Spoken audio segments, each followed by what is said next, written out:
Randy, can you hear us? I take that as a no. Look at him. Over here. He's laying in bed.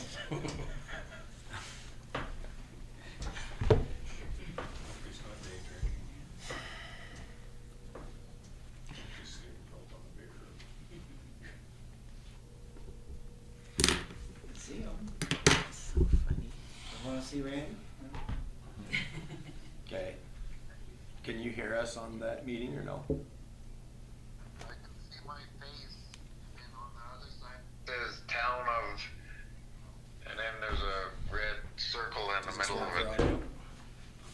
Good with this for audio? Yeah. Yeah. As long as he's here. As long as you're here. So we're just gonna go with what we got, and James is gonna try and show you the meeting. Well, keep your face on because I can see your face on Yeah. there. Just your face. He's wearing clothes. I gotta put this online a little early here, so. Put him underneath your microphone so the microphone can hear him. Yeah. 'Cause We're going live, Randy. Okay, I'm ready.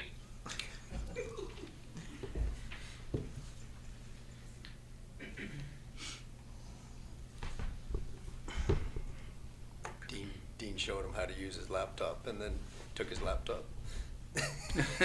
Oh, really?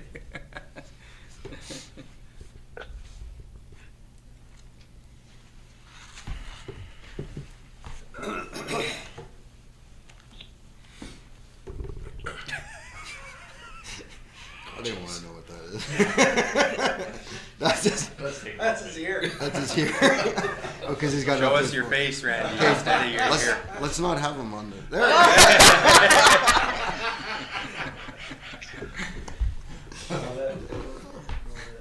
Glad we're all I friends have, here. I have to put it up to my ear so I can hear. Okay, well then turn off his camera. Yeah, I can do it. Oh my goodness. You guys have too much fun in here. Sometimes. That's a videotape too. We can relive that over and over. Here's a new meme.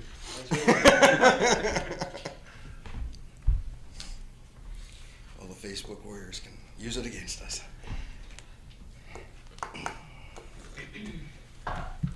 Where is everybody that I'm so necessary? That's a good question.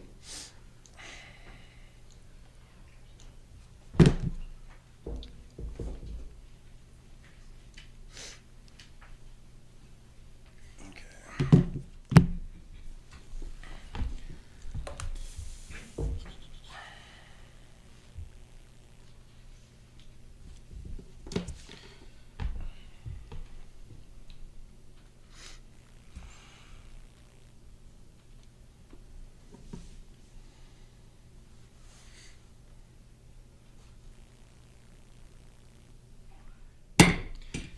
Call the meeting to order.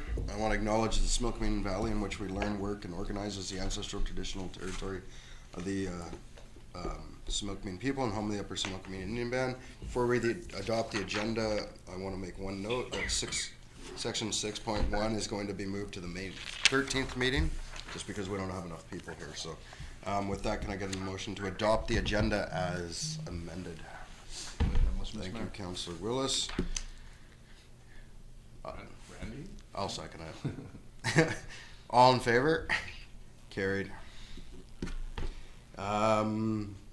We will go to the first delegation, which is the Princeton Rodeo Club.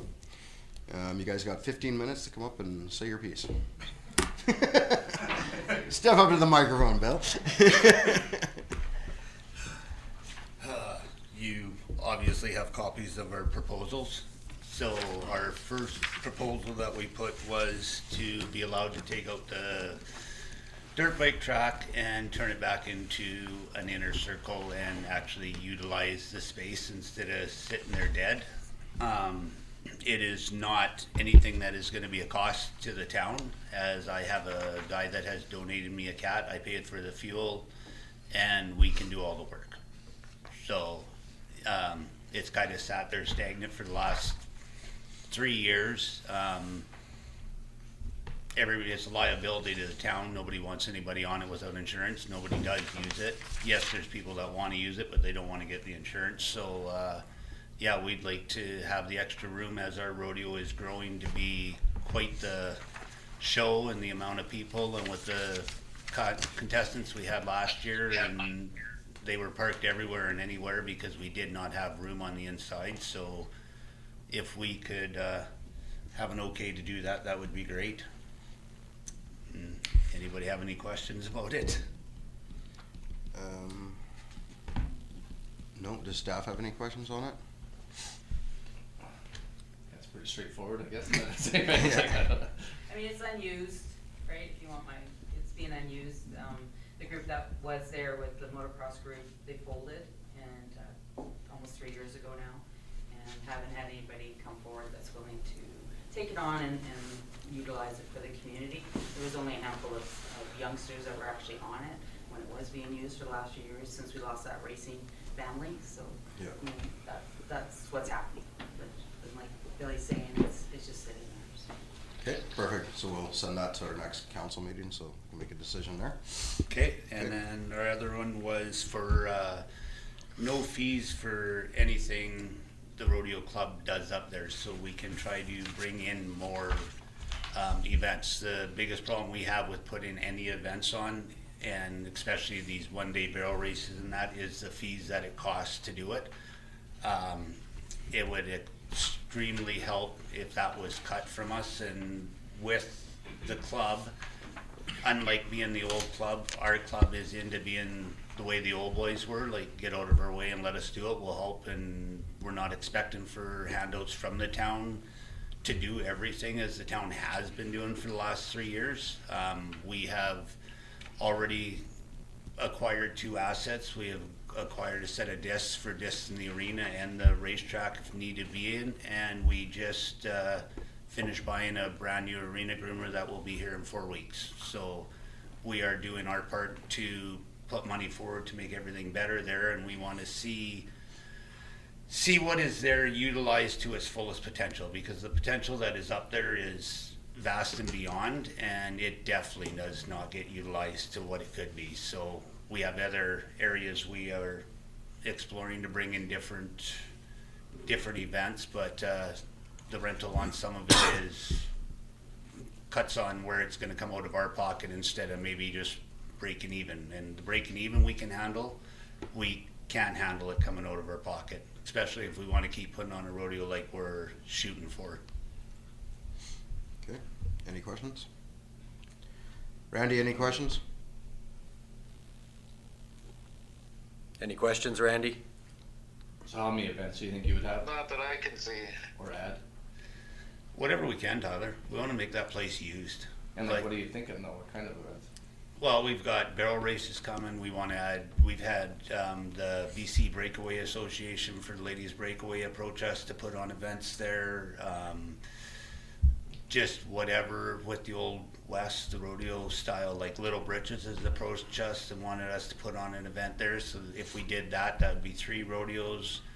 We got 2 barrel races this year to try it out to see if we can break even on it.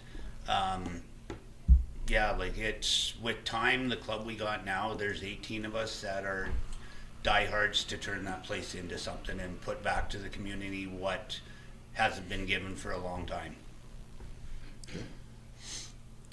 The Nadine? rodeo that must do pretty well though, right? Pardon me? The rodeo itself must do pretty well though, right? The Oh, attendance is quite. You make enough to pay for the next year. Like if we didn't have any sponsors the next year, we make enough to pay for the rodeo the next year, which gives us enough financial overhead that we can buy an $11,000 arena groomer and supply that, where if that had to come from the town plus what we paid for a disc and stuff like that, like it's pulling away from your pockets where you can use that money somewhere else. And it's not like you gain a ton of money from us, but that little bit just to bring those people to town and put those people into the businesses in this town, that's what it's about, right? It's not about the club making money, it's about bringing 200 barrel racers here that gotta buy gas here, gotta eat here, gotta go to Save-On, go to the liquor store, whatever, right? It's the support in the town as much as anything, and that's, our town needs that. We don't have enough of that anymore, and, you know, we do great on long weekends or whatever, but if we can have that consistency going throughout the year more, that would maybe watch our ma and pa businesses grow and not necessarily have to close shop or wonder why they're here just making a living and not making a bit that they can retire on, right? So, and it's brought, like, our high school rodeo has brought people here that has asked why we aren't doing more. They're like, out of, and we travel a lot. I put on 30,000 kilometers last year, went 21 rodeos, and we have one of the pristine rodeo grounds in BC. Like, we really do. The footing, the everything, people love coming here. They love our high school rodeo. They love the backdrop. There's been people that are like, you know, I could live here. Like, so that's what it's about. It's about putting our town out there. So if you're putting it out there, whether it's rodeo and barrel racing, roping, whatever, it's putting it out there and it brings people here. And it's, we grew up on ranching, right? That's, our town's a country town, so if we can utilize that and keep our town a country town, that'd be something else. Perfect. Okay. Thank you. Anything from staff? Okay, we'll move that one to the next regular meeting as well, and then we'll make a decision on it then. Thanks, Bill. Mayor and councilors and staff. Thank you. Next one is Chamber of Commerce. Come on up. Oh, good morning, everybody. The Chamber of Commerce is planning a trade show for July the 18th, and we are hoping that the council will, or the town will waive our rental fees for that day. Currently, we've got about 10 or 20, about 20 people booked for it. We plan on having at the arena. We booked the arena already, and we booked Bridge Street Plaza. We'll have the Carafter type people there with a band. We're looking to have the Bouncy Castle come to the park, so we'll have 3 venues going. But at the trade show, it's only trade show people talking about what they do, what they've got to offer the town, what they've got to sell, but they can't sell anything there. This is strictly a trade show. And we're hoping that if they waive the rental fee, that'll allow us to use that money at least towards the band, because the band's going to be a $4,000 cost right there. Okay. Anything else you need to know? Any Want to other? ask? Anybody have questions? Not really. Pretty straightforward too, but Okay. Guess that's it. That's Thanks. Okay, we'll send that to the next council meeting as well. And, in the meantime, if we have any other follow-up questions, we'll probably just send you an email. I don't want to see all the council, so that might be the easiest way to do it. Okay, I guess that's it. Thank you. With that, I'll ask for a motion to adjourn. Thank you, Councilor Willis. Randy, do you want to second that? You're gonna second that, Randy? I so second. McLean, all in favor? Carried. Thank you, and we are out. this went from like a